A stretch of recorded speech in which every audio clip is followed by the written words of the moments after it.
جانان وای کنه خال سنگ دے مین زړه شو نوی کال سنگ دے چت پزړه دی راوري غم کنا چت پزړه دی راوري غم کنا وټک می د سټر غنو کو پلتون ظالم می پسر کی خود الله سونا ډیر ښه وای ز د غمونو امختا و ما مور می د غم په سیزنیت لک تړلې و ما ز د غمونو امختا و ما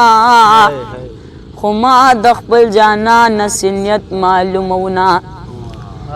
وی خلق زیارت ته پتا سی وړي او زه د زخر ګولې وړم چې مړ پېشما وی خلدی پرزن د زیارت ته او دغه زیارت ته چې درزم غوټې بخرما مخت د سپینو زرو جام دی د نصیبي او بکلا پکسکما